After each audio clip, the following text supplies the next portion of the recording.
Naniniwala ka bang hindi lahat ng third party ay masama? Naniniwala ka bang hindi lahat ng kabit ay ang nais yung kapahamakan mo para masolo nila ang taong mahal mo?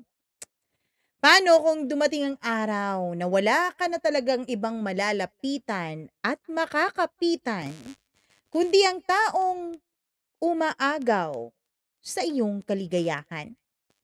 Lulunukin mo ba ang pride mo at kakapit ka sa kanya o pananatilihin mong intact ito kahit ang kapalit ay ang paghihirap mo sa buhay? Hello sa inyong lahat. Magandang araw. I hope you are all safe now, especially yung mga kababayan at mga kaibigan at kapamilya natin na nasa Visayas sa yung binagyo talaga ng Bagyong Tino. Ayon, I hope na maayos ang inyong kalagayan at malalagpasan ninyo itong malaking pagsubok na ito.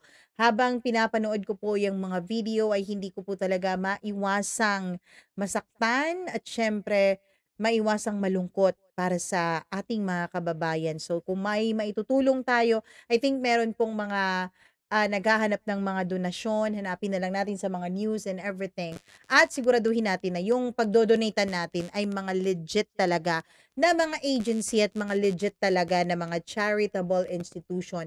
Hindi yung mga nagpapanggap lamang at baka tayo ay maloko. Anyways, atin na pong uumpisahan ang ating tampok na kwento sa araw na to. Dito lamang sa inyong paboritong programa, ang Dear Mama Mia.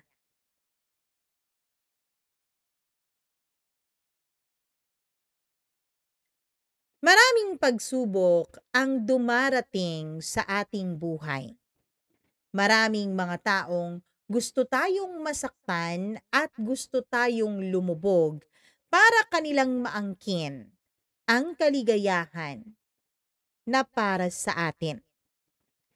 Pero paano kung darating ang araw na walang ibang magliligtas sa'yo kundi ang isang taong tinuturing mong kaaway, ang isang taong tinuturing mong kaagaw? Tatanggapin mo ba ang tulong niya at maniniwala ka bang ang kagustuhan lamang niya ay ang iyong maayos na kapakanan? O iisipin mong ginagawa niya ito para sa pansariling kagustuhan? Dear Mama Mia, hello po sa inyong lahat. Tawagin niyo na lamang po ako sa pangalang Flor. Mama Mia, uumpisahan ko po ang kwentong ito. 23 taong gulang lamang ako. Sa ngayon po kasi, Mama Mia, ay may edad na ako. Kung ano ang edad ko ngayon, ay hindi ko na lang po babanggitin dahil hindi naman po yun relevant para sa kwento kong ito. Lumaki ako sa isang baryo sa Visayas. Malayo ang lugar na yon. Pero kahit na baryo ay marami namang mga tao. Halos magkakadikit lang ang mga bahay dito. At dahil magkakadikit, mas madali pong kumalat ang tsismis at ang mga bali-balita. Wala pong nakakaligtas na kwento sa aming lugar. Siguro nga po dahil magkakadikit ay nagkakarinigan lang ang lahat. Kaya naman sigurado kang may maririnig kang tsismis bago pa magtanghali. Mama Mia, hindi po ako nakapagtapos ng pag-aaral. Graduate lamang ako ng grade 6 at hanggang second year lang din ako sa high school. Hindi na ako nakagraduate pa, hindi naman dahil sa tamad akong mag-aral, kundi dahil wala po akong pagpipilian, Mama Mia. Kinakailangan ko pong tumulong sa bahay at tumulong sa aking pamilya. Panganay po kasi ako sa 5 magkakapatid, Mama Mia. At simula pagkabata, dahil sa hirap na rin ng aming buhay, ay sanay na sanay po akong magbanat ng buto. Ako ang naglalaba ng mga damit ng kapitbahay namin, lalong-lalo na po yung mga merong mga trabaho at walang oras para maglaba. Nag-aalaga din ako ng mga anak ng aming kapitbahay na si Aling Nena. At minsan, Mama Mia, nag-aangkat din ako ng tubig mula sa poso, lalo na sa mga kapitbahay naming mga dalagita at mga babae na hindi naman kaya ang kumuha ng sarili nilang tubig. Kung tutuusin, Mama Mia, marami ang nagsasabi na malakas daw ako para sa patpatin kong pangangatawan. Siguro kung katulad ko ikaw, na wala ng ibang pagpipilian kundi ang magbanat ng buto ay talagang lalakas ka kahit payat ka pa. Simple lang ang buhay namin sa probinsya. Ang tatay ko ay isang mangingisda. Wala po kaming sariling bangka at walang sariling lambat. Mama Mia, nakikiisda lamang ang tatay ko sa mga kumpare at mga kaibigan niyang may mga lambat at may mga bangka. Kaya naman, konti lang din ang kaniyang nagiging parte sa pangingisda nila. Dati naman po ay may sariling lambat at bangka ang tatay ko. Kaya lang nung nagkasakit ng dengue ang bunso naming kapatid ay naibenta ito dahil kinakailangan naming bumili ng dugo at delikado na po ang lagay ng kapatid ko noon. Ang nanay ko naman ay walang trabaho. Minsan nagluluto siya ng mga kakanin at kanyang inilalako sa mga bahay-bahay. Pero dahil wala rin namang saktong puhunan, ay hindi rin nagtatagal ang mga panindang iyon ng nanay. Madalas sinasabihan ako ng nanay ko noon, "Anak, huwag kang masyadong umasa dyan sa mga binabasa niyong libro, sa mga pinapanood niyong pelikula dyan sa kapitbahay natin. Huwag kang umasa na may darating na prinsipe. Dito sa baryo natin, bihira ang makakatagpo ng ganyang klasing swerte. At para wag ka nang masaktan, magbanat ka na lang ng buto. Huwag ka nang umasang may lalaking magliligtas sa'yo." Kahit ilang beses na akong sabihan ng nanay ko noon, dahil lumaki po ako sa mga teleserye at pati na rin sa mga pocketbooks at mga fairy tales, Mama Mia, bata pa lamang po ako, ay matayog na po ang pangarap ko. Gusto kong makaalis sa kahirapan ng aming buhay. Siyempre, hindi lang dapat ako ang makaalis doon, kundi kasama na rin ang aking buong pamilya. Gusto ko pong maranasan yung buhay na nakikita ko lamang sa mga pelikula, Mama Mia. Yung may bahay na may kisame, yung may malamig at malinis na tubig sa gripo. Hindi yung kapag umuulan, kulay tsokolate ang nakukuha mong tubig sa poso. Yung may kuryenteng hindi pinapatay sa gabi. Yung nanonood ka sa sarili mong telebisyon. Yung wala kang takot, umulan mat bumagyo sa labas dahil alam mong ligtas ka sa sarili mong tahanan. Mama Mia, dati-rate, akala ko hanggang pangarap lamang ang ganong klase kong buhay. Kaya noong isang araw, habang naglalaba ako sa isang poso, ay doon ko siya nakita. Si James. Matangkad, maputi, at malinis ang gupit ng kaniyang buhok. Hindi siya katulad ng mga kalalakihan sa amin, Mama Mia, na mga madudungis. Nakasuot siya noon ng puting polo at nakaslacks pa. At may dalang cellphone na noon ko lang nakita ng malapitan. Hindi siya taga rito sa amin. Halata sa kanyang tindig pa lamang. Nagkatinginan kaming dalawa, Mama Mia. Siya nga pala yung cellphone nung mga panahon na yon ay hindi pa katulad ng mga cellphones ngayon na may camera. Yung cellphone na di antena ba? Wala kasi ni isa sa amin doon sa aming baryo ang nagmamay-ari ng ganon nung mga panahon na yun, Mama Mia. Ngumiti siya sa akin nung nagtagpo ang mga mata naming dalawa. Miss, ikaw lang ba magbubuhat ng mga tubig na yan? Tulungan na kita dyan. Sabi niya sabay abot ng kamay niya sa balde kong mabigat. Nagulat ako, Mama Mia. Hindi kasi ako sanay sa mga ganoong klase ng lalaki. Yung mga lalaki kasi sa lugar namin, sanay na sanay naman sa mga babaeng katulad ko na nag-iigib ng tubig at naglalabas sa may poso. Hindi na nga nila kami inaalok ng kung anong tulong. Kaya naman, Mama Mia, iba ang dating sa akin. Lalo pat isang estranghero ang nagbigay sa akin ng kaniyang kamay para tumulong sa mga binubuhat kong mabibigat. Nung mapalapit siya sa akin, ay dun ko siya natitigan. Gwapo pala siya, Mama Mia. At halata sa kanyang kilos yung kakaibang kumpiyansa niya sa kanyang sarili. Yung tipong alam niya na may itsura siya.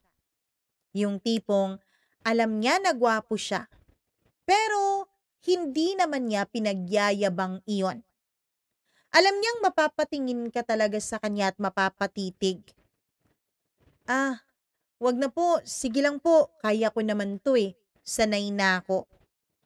Sabi ko habang umiiwas ng tingin sa kanya dahil hindi naman ako sanay na makipagtitigan ng ganon sa isang lalaki. Pero hindi siya umalis. Hindi naman nakakabawas ng pogi points ko kapag tumulong ako, lalo na sa isang magandang binibining katulad mo.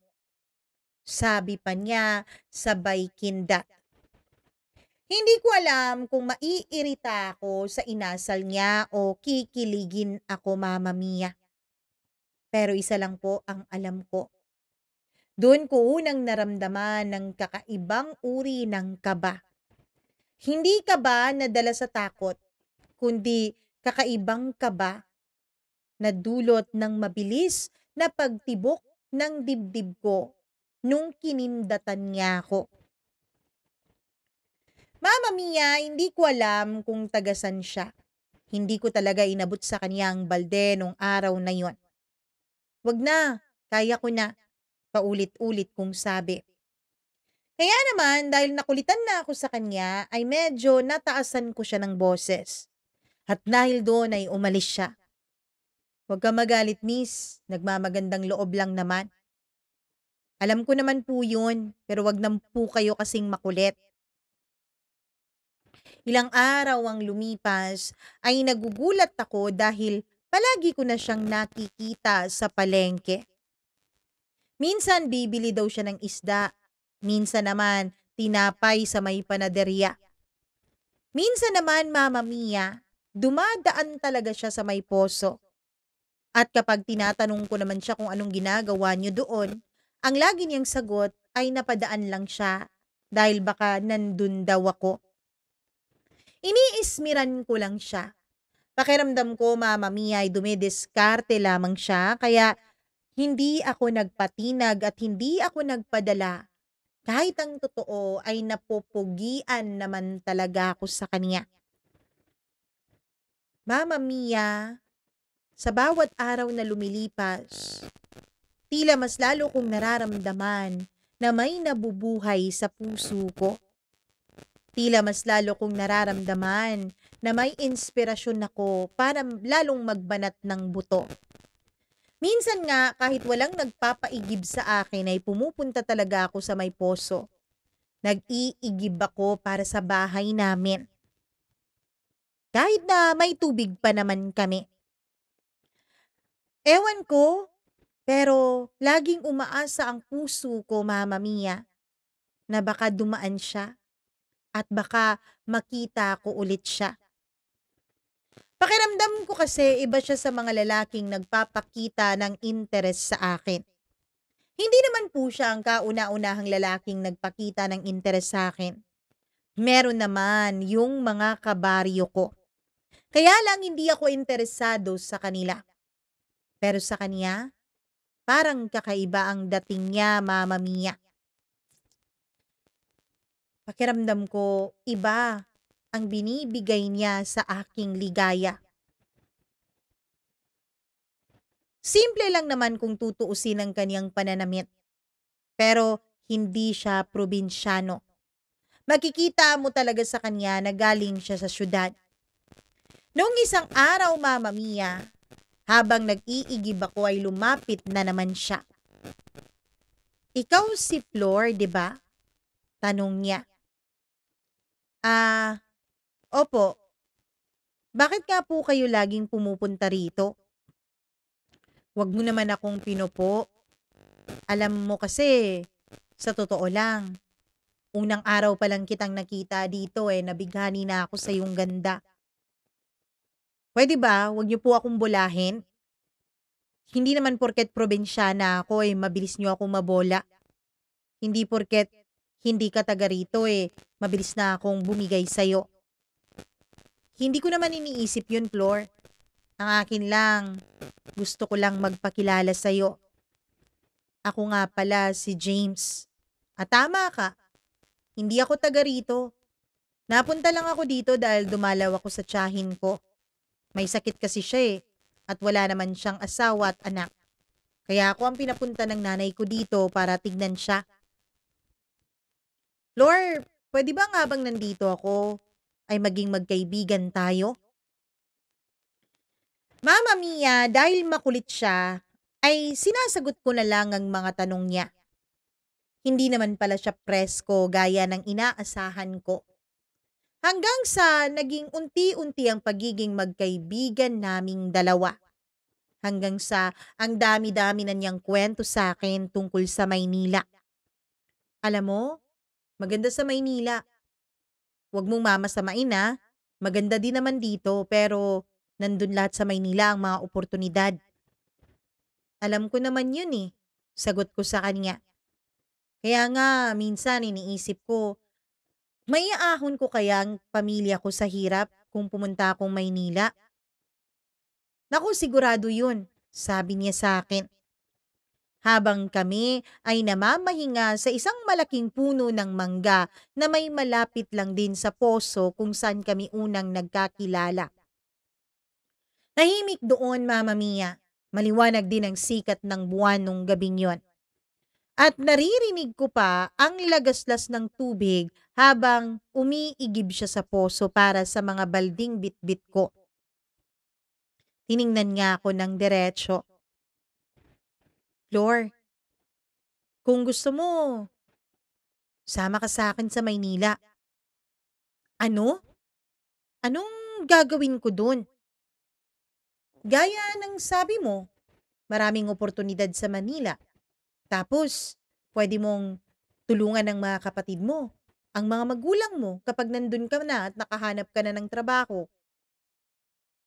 May mahanap bang trabaho ang katulad ko doon?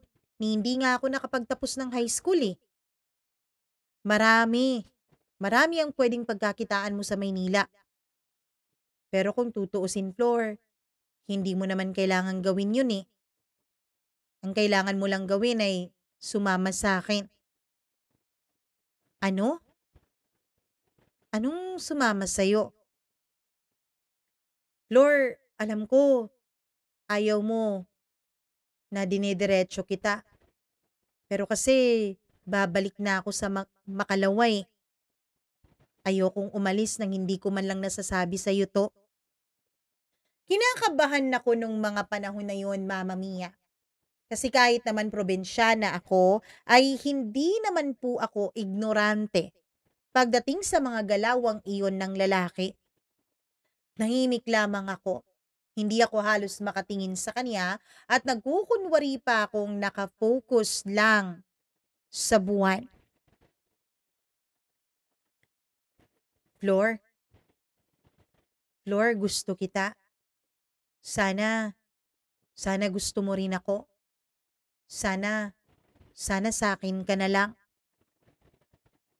Hindi ko alam kung anong klasing mahika ang meron siya, Mama Mia. Pero sa pagkakasabi niya na yun, naramdaman ko na parang sincero talaga siya. Na parang totoong-totoo ang sinasabi niya. Naramdaman ko sa boses niya. At tumulo ang luha ko dahil sa labis na kilig at sa labis na saya. Mama Mia, oo, gusto ko rin naman si James. Gusto ko siya. At pakiramdam ko nung mga panahon na yun, siya na ang sagot sa mga dasal ko, na siya na ang magpapalaya sa akin sa kahirapan. Kaya sumama ako sa kanya, Mama Mia. Walang pag-aalinlangan. Kahit ang totoo ay ayaw ng mga magulang ko nung una, ay wala naman silang nagawa. Pinanindigan ko ang desisyon ko. Pagdating namin sa Maynila, pakiramdam ko ay parang bago akong tao. Parang bagong silang ako at walang kaalam-alam sa mundo. Lahat bago. Ang ingay ng jeep, ang ilaw ng mga naglalakihang tindahan, ang amoy ng kalsada, at ang init ng semento sa paa. Sa unang linggo ko sa Maynila ay masaya ako. Nakatira kami sa maliit na apartment na inuupahan niya pero maayos naman yun. Ang sabi niya sa akin ay mag-isa lang daw siya sa Maynila dahil ang mga magulang niya ay meron namang sari-sariling mga pamilya. Hiwalay daw kasi ang nanay at tatay niya, Mama Mia. Kaya naman mag-isa lang siyang namumuhay. Sa kanyang apartment ay maganda naman. May kama, may bentilador, may kalan. Hindi katulad sa probinsya na kailangan mo pang humanap ng panggatong para makapagluto ka. Sabi ko sa sarili ko, eto na yun. Eto na ang buhay na gusto ko. Si Rico, si James, ay mabait, sweet. May kaibigan siyang si Rico, Mama Mia, na unang gabi pa lang namin dun sa apartment niya ay pumunta na rin doon. Mabait din si Rico, kagaya ni James. Matulungin din siya. Sa totoo lang, Mama Mia, nung una ay naisip ko talaga, hindi ako nagkamali sa pagpili ko kay James. Yun din ang sinasabi ni Rico sa akin. Maswerte daw ako dahil napakaraming babaeng nagkakandara pa kay James pero ako raw ang pinipili nito. Kaya naman, Mama Mia, feel na feel ko talaga ang pagiging maswerteng babae ko.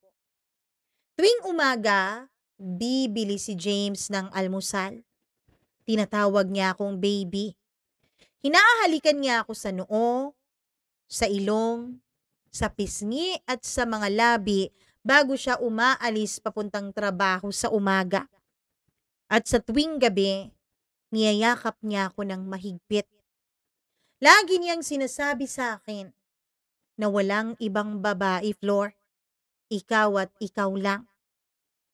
At naniwala ako sa kanya, Mama Mia. Buong puso kong pinagkakaloob sa kanya ang tiwala ko. Kasi hindi ko pa nararanasan ang mahalin ng ganito. Hindi ko pa alam kung ano ang tunay na pag-ibig at kung papaano ba yung tunay na minamahal ka ng isang lalaki. Akala ko magtatagal lang lahat. Akala ko pang habang buhay ang saya ko. Pero parang isang kidlat na biglang dumilim ang langit sa amin. Makalipas lamang ang 4 na buwan naming pagsasama ni James, ay nagbago po siya, Mama Mia. Bigla siyang umuuwi ng hating gabi na. Amoy alak palagi. Minsan, may lipstick pa na hindi kukulay sa kwelyo niya. Minsan, Mama Mia, kakaibang pabango ang naaamoy ko sa polo niya. Hindi niya pabango yun. Kabisadong-kabisado ko kasi ang pabango niya. At ang pabango na yun ay banayad lamang sa ilong. Kaya halata mong hindi panlalaki, kundi pambabae. At kapag tinatanong ko naman si James, James, saan ka na naman ba galing? Ang sagot niya sa akin ay isang malakas na sigaw. Huwag mo nga akong kinu-question dyan ha, Flor. Wala kang karapatan. Ako nagpapalamon sa'yo. Ako nagpapadala ng pera sa pamilya mo. Mama Mia, kapag sinasagot na niya ako ng ganun, ay napapahiya na ako. Kaya tumatahimik na lang ako. Kasi tama naman siya eh. Siya naman talaga nagpapalamon sa akin. Siya din talaga ang nagpapadala ng pera sa mga magulang ko. Kaya tama siguro siya. Wala akong karapatang questionin ang mga desisyon niya sa buhay. Pero hindi ko talaga maiwasan ang magtanong, magtampo at manibugho. Kaya isang gabi, ang pasigaw na sagot niya na yun sa akin ay may kasunod ng sampal, Mama Mia. Yung sakit ng pagkakasampal niya ay parang dumurog sa lahat ng tiwala kong binigay sa kanya. At sa unang pagkakataon, Mama Mia, natakot ako sa lalaking mahal ko. Sa unang pagkakataon, natakot ako sa taong dapat ay pumuprotekta sa akin sa estrangherong lugar na ito. Pagkatapos niyang magalit, pagkatapos niya akong sampalin at matitigan ang mukha kong natigalgal sa kanyang ginawa, ay umiyak siya. Humihingi siya ng tawad sa akin. Niyayakap ako. Hinahalik-halikan ng paulit-ulit. Sorry baby. Sorry, hindi ko sinasadya. Nadala lang ako. Sorry, pagod lang talaga ako sa trabaho. At ako naman, Mama Mia, ay napaiyak lang sa kanyang ginawa. At napayakap na rin sa kanya ng mahigpit. Iniisip ko, iba siguro talaga ang pagod niya sa kanyang trabaho. Kaya naaapektuhan na ang pagsasama namin. At dahil mahal ko siya, ay tiniis ko ang lahat ng yun. Kasi akala ko, Mama Mia, kapag mahal mo ang isang tao, dapat marunong kang magsakripisyo. Dapat handa kang tiisin ang lahat. Anong bagay man yan, handa kang lunukin para sa labis mong pagmamahal sa kanya. Pero maling-mali pala ako, Mama Mia. Maling-mali pala. Simula nung nasampal niya ako, ay naging karaniwan na ang sakit para sa akin. Pag mali ang luto ko, sinisigawan niya ako. Pag huli akong magbukas ng pinto, suntok sa dingding o suntok sa balikat ko ang napapala ko. At kapag nagtatanong ako kung saan siya galing, kung sinong kasama niya, kung sinong tumatawag sa kanya sa cellphone, ay inihahagis pa niya yun sa akin. Buti na lang talaga at napakatibay ng mga cellphone nung mga panahon noon. Kaya hindi madaling masira. Kahit itapon mo pa. Tuwing natutulog kaming dalawa ay nakatalikod siya sa akin. Wala nang lambing. Wala nang yakap. Parang nakatira na lang kami sa iisang bubong, pero magkaibang mundo na ang ginagalawan namin. Ang masakit, Mama Mia, dahil siyang nagpapalamon sa akin. Siyang nagbibigay ng pera pampadala ko sa mga magulang ko sa probinsya. Ay ako pa rin ang nag-aalaga sa kanya. Ako pa rin ang naglalaba ng mga damit niya. Ako pa rin ang nagluluto ng kakainin niya. Ako ang namamalengke at ako ang nag-aabang ng uwian niya. Kahit alam kong baka uuwi siyang lasing o may kasamang galit, ay nag-aantay pa rin ako palagi. Hindi ako puwedeng matulog nang wala pa siya. Unang-una, natatakot po ako, Mama Mia, na kapag nahuli ako ng bukas ng pintuan, ay kung anong pambubugbog at pananakit na naman ng mararanasan ko. At takot din naman akong iwang hindi nakalock ang pinto dahil baka mapasok kami ng kung sino-sino. May isang gabi, umuwi siya. May pasa sa kanyang lieg. Gulat na gulat ako nung makita ko yon. Sa totoo lang, Mama Mia, pinipigilan ko po ang sarili kong tanungin siya kung ano bang meron, kung anong nangyari sa kanyang leeg. Pero hindi ko talaga napigilan. Habang pinupunasan ko siya ng basang bimpo, ay hindi ko napigilang magtanong, ano yan? Ito, wala. Aksidente kong napaso sa sigarilyo nung isang araw. Nung isang araw? Ngayon pa lang yan eh. Baka hindi mo lang napansin. Ano ba? Huwag ka na ngang maraming tanong dyan.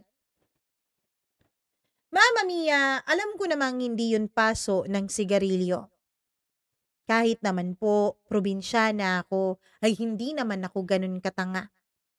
At sa loob-loob ko, ay unti-unti po akong nauupos.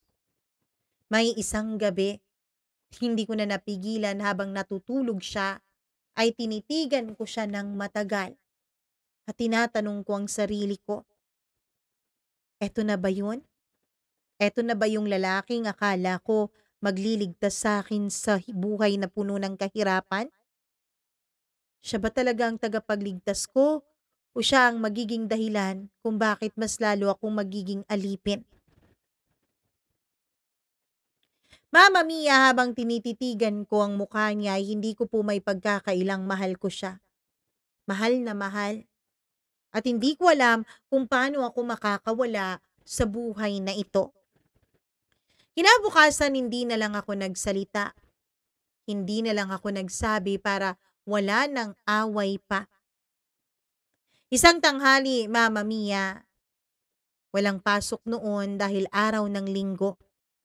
Habang natutulog si James ay naiwan niya ang cellphone niya sa may mesa. Huminga ako ng malalim. Bawal yon. Meron ng mga sandaling yon ay natalo ng kuryosidad ko ang takot na nararamdaman ng puso ko. Binuksan ko iyon, Mama Mia. Wala pa namang social media nung mga panahon na yun eh. Pero may mangilan-ngilang text. Alam mo ba kung anong naka-phone book sa mga text na yun, Mama Mia? Mga lang, baby, with heart emoji pa. At alam kong hindi ako yun dahil wala naman po akong cellphone. Alam kong ibang babae yun. May mga palitan sila ng text messages na may miss na kita, baby. Kailan ulit tayo magkikita?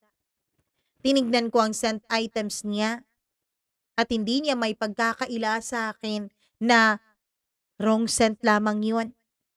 Dahil nakita ko po yung mga text niya dun sa baby na yun. Sinasabi niyang, ang sarap mo talaga, baby. Walang katulad ang sarap ng katawan mo. Bukas ulit ha. Walang panama sa'yo. Tung kinakasama ko. Ang sakit-sakit, Mama Mia. Ang sakit-sakit na bukod sa akin ay may tinatawag pa pala siyang baby. At ang sakit-sakit na malaman mo at makumpirma mo na ang taong akala mo ay isang anghel, ang taong akala mo ay laging nandyan para sa'yo at ililigtas ka sa hirap ng mundo, ay siya palang lalong magpapahirap sa buhay mo. Parang pinagsakluban ako ng langit at lupa. Nanlambot ang mga tuhod ko. Gusto ko siyang sigawan. Gusto kong wasakin ang cellphone na yun. Gusto kong tumakbo sa malayong-malayong lugar. Pero nang bumukas ang pinto ng kwarto ay nakita ko siyang nakangiti. "Uy, baby, hindi ka pala umidlip? Di ka pala natulog?" Sabi niya sabay halik sa aking pisngi. Mama Mia, hindi ko alam kung anong dapat kong maramdaman nung mga panahon na yun. Ramdam ko pa rin ang pagmamahal ko sa kanya pero ramdam ko ang pagkakasuka ko. Hindi ako nakapagsalita. Dahil hindi ko alam kung saan ako pupulutin at saan ako pupunta kapag kinumpronta ko siya ay pinilit ko pong ngumiti. Kasi natatakot ako, Mama Mia. Hindi ko alam kung kaya ko bang harapin yung totoo. Hindi ko alam kung kaya ko ba kapag mas pinili niya yung baby number 2 niya. Kinagabihan habang nakahiga siya ay nagtanong ako, "James, mahal mo pa ba ako?" Tahimik lamang siya. Nakatitig sa kisame. Parang wala siyang narinig sa aking mga sinabi. Kaya naman, inulit ko ang tanong na yon, Mama Mia. At doon siya biglang bumaling sa akin. "Anong klaseng tanong ba yan? Tumahimik ka na nga lang dyan, Flor. Alam mo, lately parang nagdadrama ka lagi. Huwag mo nga akong piliting sagutin yung mga tanong na walang kwenta mo na yan." Pagkatapos noon ay tumalikod siya sa akin. At ako ay tulala lang, umiiyak ng walang tunog. Kasi kahit ayaw niyang sagutin yung tanong ko, ay alam na alam ko na sa puso ko yung sagot na hinahanap ko, Mama Mia. Isang gabi ay umuwi siya ng lasing. Sobrang lasing. Halos hindi na nga makatayo sa sobrang kalasingan, Mama Mia. Hindi ko nga alam kung paano pa siya nakauwi eh. Mainit na mainit ang ulo niya. Nagsisisigaw siya. "Flor, ano ba? Nasaan ang pagkain ko?" Sigaw niya.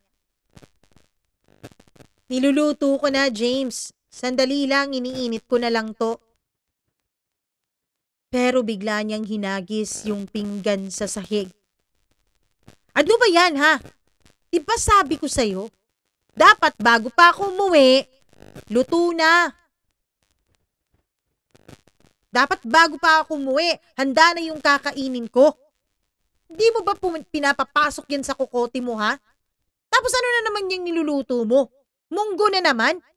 Araw-araw na lang munggo?" "James, wala ka pa kasing binibigay na perang pampamalengke eh. Eto lang ang nandyan." Wala kang kwenta. Ang bilis-bilis maubos ng binibigay ko sa'yo. Siguro pinapadala mo lahat sa mga magulang mo, no?" Tiningnan ko siya, Mama Mia. Nanginginig ang mga kamay ko. Hindi ko mapigilan noon ang sarili ko. "Hindi, James. Hindi ko pinapadala sa mga magulang ko. Ang totoo niyan, 2 buwan na nga akong hindi nagpapadala sa kanila eh. Dahil wala tayong pera, wala kang binibigay. Ikaw kasi puro ka nalang inom." Isang malakas na sampal ang dumapo sa mukha ko. Tapos isa pa. Hanggang sa nahulog ako sa sahig.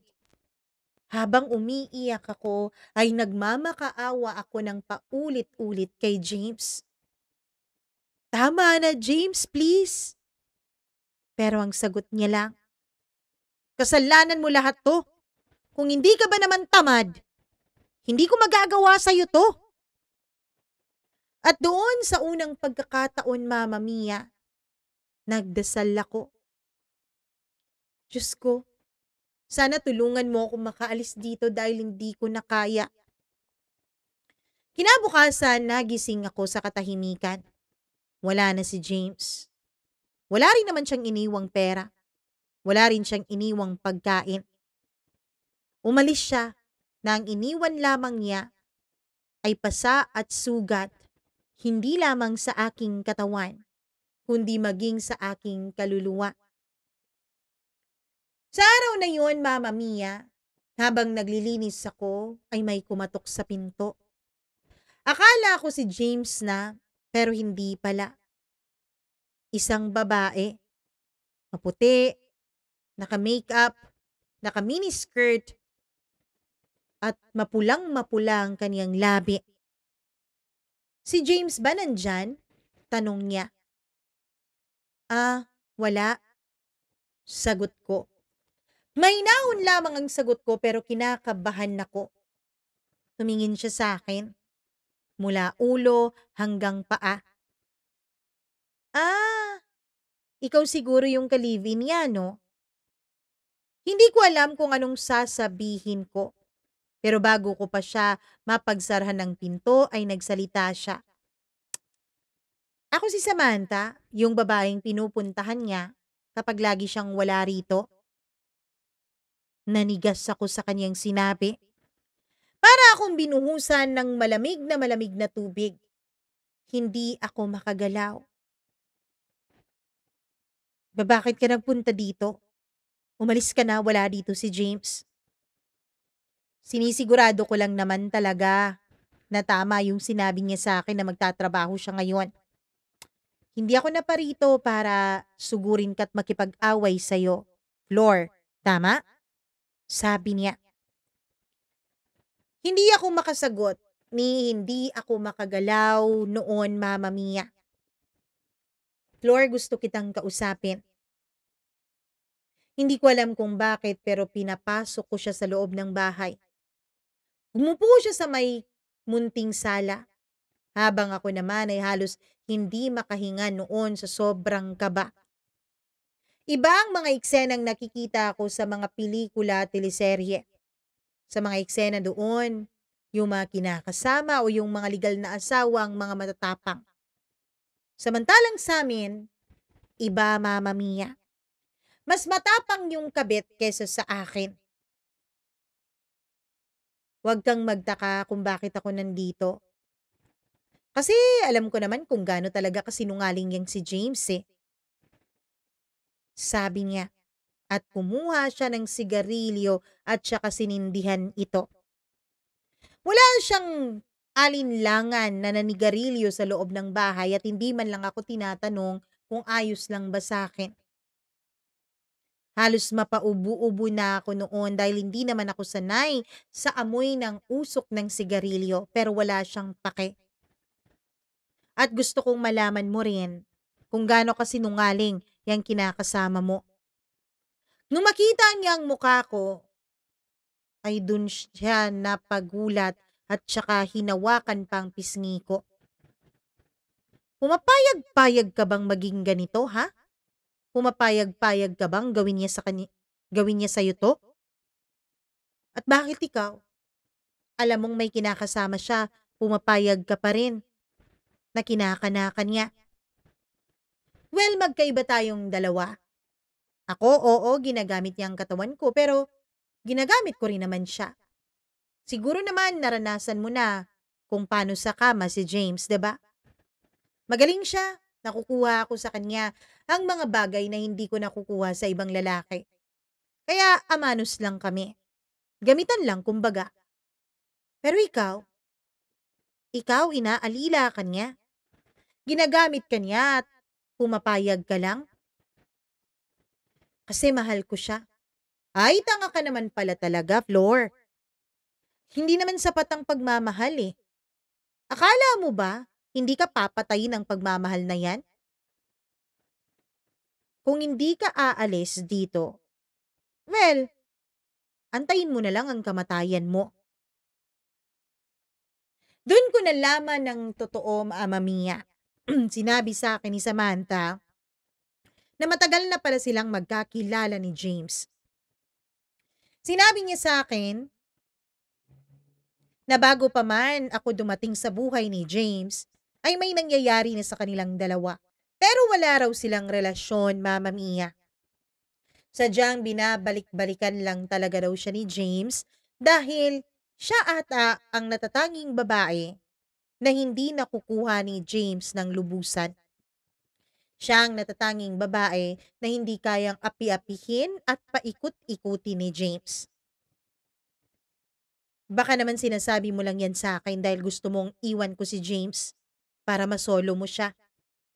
Matapang kong sabi, "My dear, kung yan ang gusto ko, matagal ko nang nagawa yun. Kung yan ang nais ko, matagal ka nang iniwanan ni James. Pero ayoko nga sa lalaking yun. Pogi nga naman siya. Totoo, magaling sa kama. Pero yun lang ang ambag niya, no? Wala nang iba pa." Mama Mia, si Samantha ay nagtatrabaho sa isang bar bilang hostess o GRO. Hindi raw niya kinakahiya ang bagay na yon. Dahil alam daw niya na kumikita naman siya ng malaki para sa sarili niya. Iwan mo na si James. Kung gusto mo pang mabuhay ng matagal, sa saan naman ako pupunta? Tanong ko sa kanya. Abay, hindi ko na problema yon. Umalis ka dito. Hindi ko magagawa yon. Hindi ko kaya. Habang nag-uusap kami, Mama Mia, ay biglang dumating si James. Samantha, anong ginagawa mo dito? Anong sinasabi mo dyan kay Flor? Wala naman, sinabi ko lang sa kanya kung ano tayo. Sabi ni Samantha at tumayo ito at iniwanan ng sigarilyo sa mesa. Dali-dali ko namang pinatay ito at baka magkasunog pa sa bahay namin.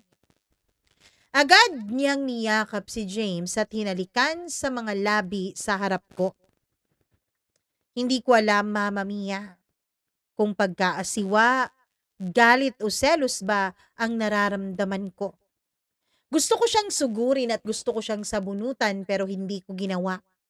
Bagkus ay tumalikod ako sa kanila at pumasok sa kwarto. Ilang saglit pa ay sumunod si James. Ano bang sinabi sa'yo ni Samantha? Gaya ng sinabi niya kanina, inamin niya sa akin na may relasyon kayong dalawa. Wala kaming relasyon. Siguro may nangyayari sa amin, oo, totoo yun. Pero wala kaming relasyon. Hindi mo rin naman ako masisisi kung may mangyari man sa amin. Napaka-boring mo pagdating sa kama. Ano pa bang kulang sa akin, James? Bakit kailangang may Samantha pa? Pwede ba? Huwag kang ngang mag-inarte dyan. Huwag kang magdrama. Hindi pa naman tayo kasal eh. Kapag kasal na tayong dalawa, sige, wala nang Samantha. Wala nang ibang babae.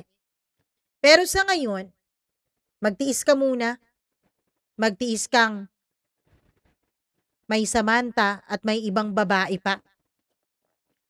Mama Mia, nung tumalikod si James at pumasok sa loob ng banyo, ay halos gusto kong kumuha ng kutsilyo para saksakin siya mula sa likod. Napakawala niyang hiya at walang kwentang lalaki. Siya ang unang-unang lalaki sa buhay ko. Wala akong naging ibang boyfriend. Oo, may mga kilala akong dumidiskarte sa akin noon sa probinsya, pero wala namang ni isa akong pinagbigyan. Siya lang. Kaya lang wala pala siyang kwenta. Wala siyang puso. Ang sakit-sakit. Sobrang sakit, Mama Mia. Habang mahimbing siyang natutulog sa gabing yon ay iniisip ko na ang mga sinabi sa akin ni Samantha. Kinabukasan ay umalis ulit si James. Hindi ulit siya umuwi ng gabing yon. Umaga na siya nung umuwi dahil linggo naman at walang pasok. Pag-uwi niya, Mama Mia, ay animo siya isang hari na pinagsisilbihan ko. May nakahandang pagkain, malinis na higaan, may malinis na isusuot. Pagkatapos niyang maligo ay nanood siya ng TV. Pagkatapos niyang manood ng TV ay nilapitan niya ako at niyakap habang ako ay nagluluto. Tapos pinatay niya yung kalan. Hinahalik-halikan niya yung lieg ko mula sa likod. Hinawakan niya ang mga masiselang bahagi ng aking katawan. Diring-diri ako sa kanya. Gusto ko siyang itulak palayo pero malakas siya. Pinipigilan ko siya at sinusubukan kong lumayo. James, ano ba? May niluluto pa ako.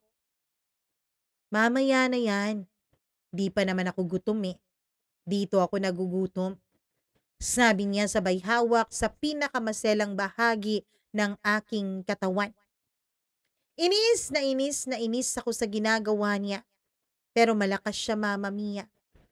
Kahit anong pagpipigil ko noon ay hindi ko pa rin natalo ang lakas niya. At sa huli ay may nangyari sa aming dalawa. Pagkatapos noon dahil sa sobrang kapaguran ay nakatulog si James. Bumalik ako sa kusina at tinuloy ko ang niluluto ko. Pagising niya, sakto naman, natapos na ang niluluto kong nilagang baka at kumain na kaming dalawa. Pagkatapos kumain ay ginamit niya ulit ang katawan ko. Maulit-ulit. At habang paulit-ulit niyang pinagamit ang katawan ko, ay wala na akong nararamdaman, Mama Mia. Hanggang sa dumating ulit ang Lunes. Pagdating ng Lunes ay nagulat ako dahil bumalik si Samantha sa bahay. Bakit ka na naman naparito? Wala dito si James. Alam ko, araw ng trabaho niya ngayon eh. Nandito ako para ibigay sa'yo to. Ano to?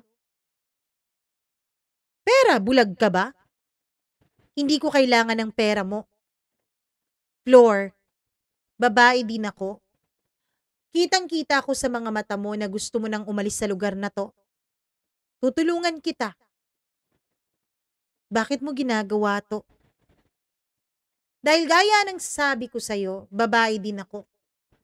Nakita akong naging biktima ng isang lalaking katulad ni James, ang nanay ko. In short, nakikita ko ang nanay ko sa'yo. Hindi ko man nagawang iligtas noon ang nanay ko sa stepfather ko. Sana ay mailigtas kita mula kay James. Pero nasa sayo pa rin yun. Eto ang telepono ng bahay ko. Tawagan mo ko kung kailangan mo ng tulong ko.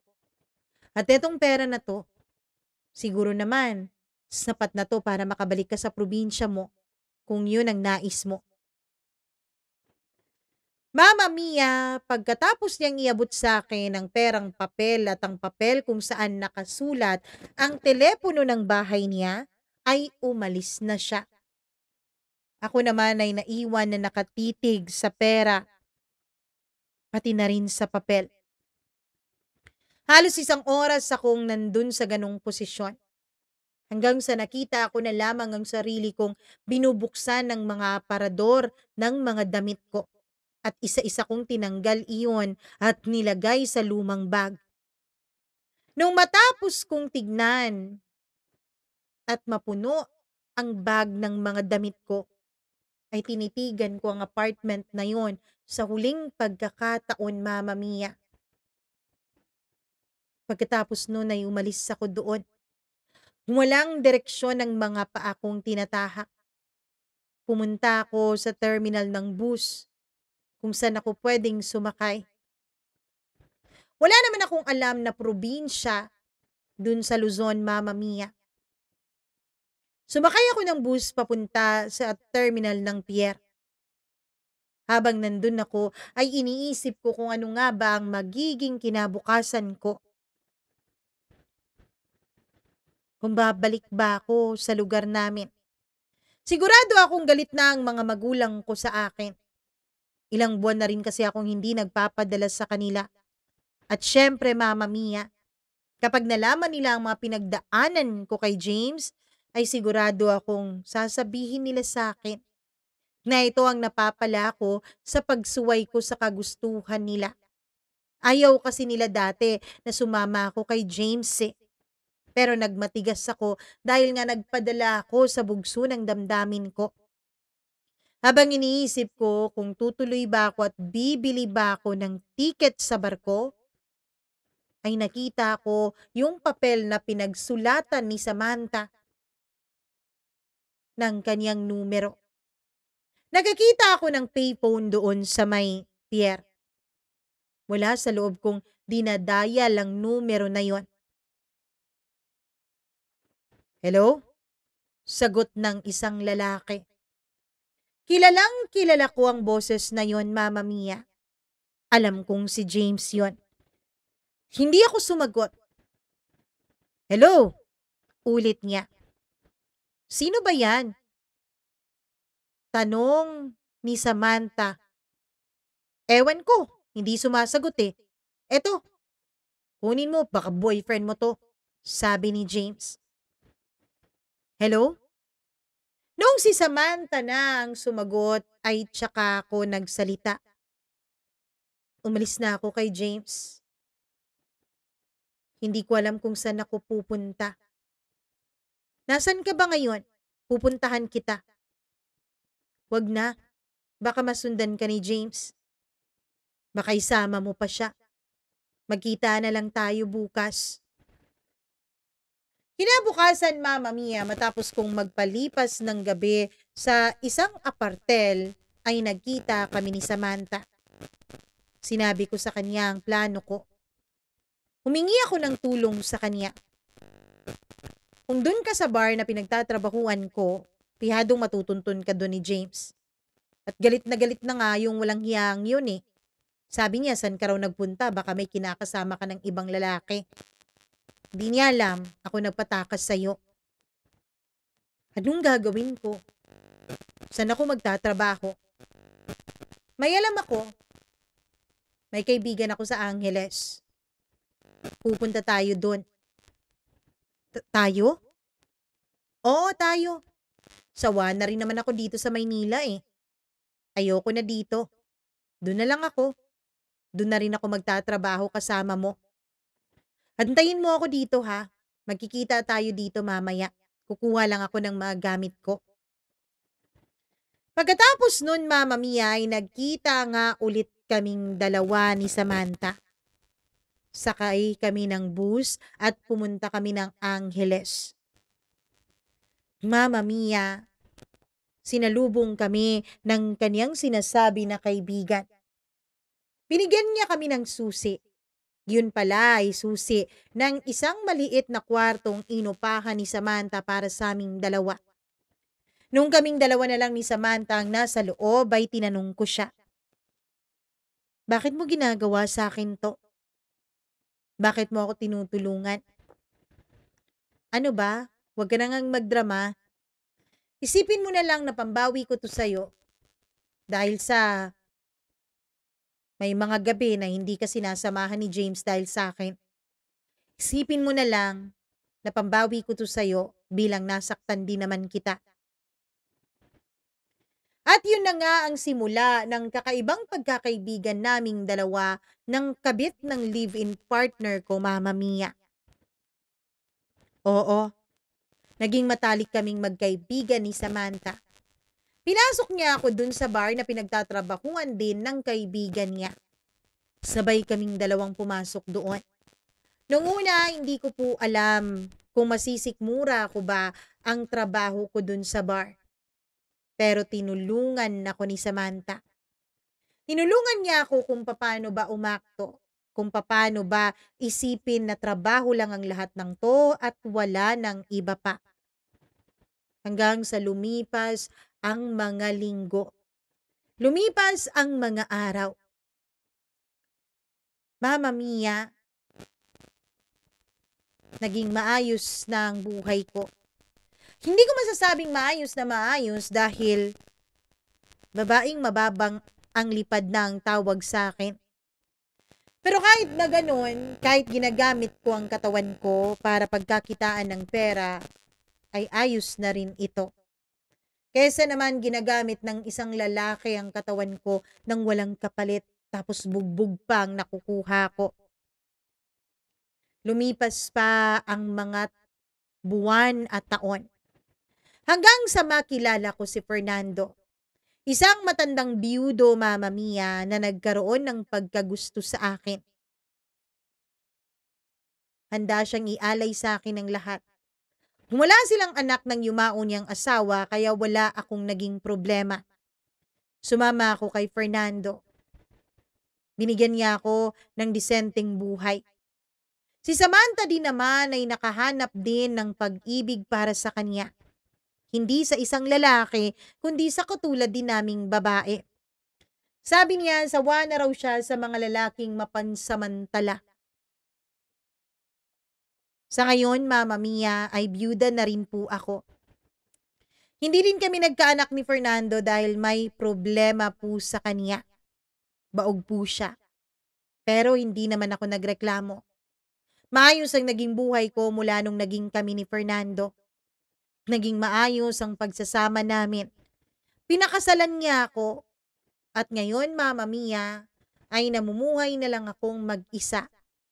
Minsan, pumupunta pa rin kami ni Samantha sa mga lugar kung saan kami namamasyal dati. Minsan naman ay nasa bahay lang ako at nag-aalaga ng mga pusa at mga halaman ko. Wala na akong balak na humanap pa ng ibang lalaki sa edad ko na ito. Pero kung may darating man, ay hindi rin naman ako tatanggi. Mama Mia, hindi ko alam kung natuwa ba kayo dito sa kwento ko. Naisipan ko lang po talagang ibahagi ito dahil na-inspire po ako sa mga kwentong naririnig ko mula dito sa inyong programa. Isa po kayo sa mga libangan ko sa araw-araw. Kada 12:00 na ng tanghali ay hindi po talaga ako pumapalya sa pag-check sa YouTube kung may bago ka na pong upload. Nawa po ay marami pa kayong matulungan at marami pa pong magpadala sa inyo ng kwento. Hanggang dito na lamang,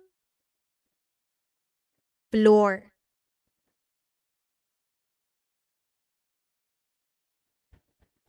Grabe ang kwento ni Floor. Di ko alam. Naguluhan din naman ako sa kwento niya, pero parang naintindihan ko rin naman sa huli. Naintindihan niyo ba ang kwento niya? Nawa'y naintindihan niyo, ano? Pero bukod sa pag-iintindi natin sa kwento ni Flor, nako, sana po sa mga nakikinig sa atin ngayon, sana po ay na-inspire din kayong mag-share ng sarili ninyong kwento. At kung na-inspire kayo sa kwentong ito, para mag-share ng sarili ninyong kwento, ano ba, ang gulo? Naku, i-like at i-share nyo na rin ang video na to para may ma-inspire din naman na iba na katulad ninyo. At maraming salamat po, Flor. Ate Flor, Nanay Flor, ano ba itatawag ko sa inyo? Eh, hindi mo naman sinabi talaga sa akin kung ano ang tunay mong edad. Pero, kahit ano pa man yan, kahit anong edad mo pa, eh maraming salamat sa binigay niyong pagtitiwala dito sa ating programa para ma-share sa iba itong inyong kwento. Thank you so much at naway tulad ng sinabi mo, marami pang mag-share dito sa atin. At sa inyo ngayon na nakikinig, kung hindi pa po kayo subscriber dito sa channel natin, please do subscribe to this channel and i-click nyo na rin yung notification bell para lagi po kayong na-update sa tuwing meron po tayong bagong upload o bagong kwento na nilalabas dito. At syempre naman, sa atin pong mga channel members, ayan, may tawag na ako, channel members, maraming salamat sa pagpapa-member po ninyo. Ayon, sa pinakabago nating member na si K2G Mini Sound. Maraming salamat. Si Colleen Bueno, Diane Martinez, Evelyn Kawit, Maria Elena Abe, ayon, Maureen Tugab, Gimaras Girl, Easy Gale, Mila Raduban at Freaky. Thank you very much po sa pagpapa-member. Hindi lang po sila solid subscriber, listener at viewers, kundi solid member pa talaga. Sa mga gustong magpa-member dyan, all you have to do is to click the join button or be a member button sa baba. Kung wala naman, click nyo na rin yung ating channel po, yung Mama Mia CDO. Tapos, kapag napunta na kayo sa mismong channel natin, doon na po, meron na pong be a member or join na button. Kung nakapag-subscribe na po kayo dito sa ating channel, ang button na po sa baba ay instead of subscribe ay joined. So go ahead and join na po kayo kung gusto nyo lang naman. Kung hindi naman, ay ayos lang din. Nako, malaking pasasalamat ko na po kung kayo ay subscriber at syempre solid listener na hindi talaga nagsasawang makinig sa atin at hindi nagsiskip ng ads. I love you talaga. Hi, ako kay Elizabeth Lagunday. Maraming salamat. Julieta Estralobio, Nora Barido Hamandre, Christina Sison, Ellie Nalin, maraming salamat. Asli or Aisle, hindi ko alam kung paano basahin. ASLE, ayon. Hi din ako kay Mamita Kulayja, Hello din kay Ruby Ramos. Maraming salamat. Marvy Montecillo, Leonida Ramirez from Cyprus, Mary Rose Balanlay. Maraming salamat. Bebwala, ayon from Hong Kong. Hi din kay Mr. Maharlika. Maraming salamat sa iyo. Gloria Aragon. Hi, Gloria. Hi din kay Lauren Tolentino, kay Emily Bonachita Tabalba. I love you too. Maraming salamat. Hi din ako kay Sally Buma at kay Lira Labilia. Sa mga hindi pa po nabasa o mga nabanggit na pangalan dito sa ating channel, ay nako, don't be sad dahil baka sa susunod nating kwento, pangalan mo na ang mai-airy natin dito. At sa mga nag-share ng kanilang kwento, nako naman, kung hindi pa po natin nababasa, paki-check po ng inyong email. Ayun, baka po may reply sa atin, may reply sa inyo ang ating team. Baka naguluhan po silang ma-edit yung inyong, yung inyong sulat dahil may mga sulat po na hindi talaga maintindihan kasi yung mga yung mga dates pa-jump-jump. Ano ba 'yun? Palundag-lundag, palundag-lundag. Sorry naman po. Bisaya kasi hindi sa hindi well versed sa Tagalog. So ayun. Or sa Filipino, ano ba talaga? Basta yun na yun. So paki-check na lang kung hindi pa nababasa. At syempre, maraming salamat sa pagsisend ninyo at tiwala ninyo sa inyong sa inyong kwento dito sa atin. At syempre naman, kung ikaw hindi pa nakapag-share at binabalak mong mag-share, ay ito na po ang sign ninyo. Sign na po ito na kailangan nyo nang mag-share. Mag-email lamang po kayo. Ayan po ang ating email address sa baba. mamamiacdo0317@gmail.com. Ako po si Mama Mia. Nako, maitim ba ako dyan sa screen ninyo? Pasensya na at medyo napatagal po ang pagbababad natin sa araw noong November 1 and 2. So, kaya tayo umitim. Pero, ayos lang yan, 'di ba? Ang maganda nag-enjoy tayo sa buhay. Thank you very much and I love you all so much. See you again soon sa panibago nating upload. Mwah! Bye-bye! Ingat!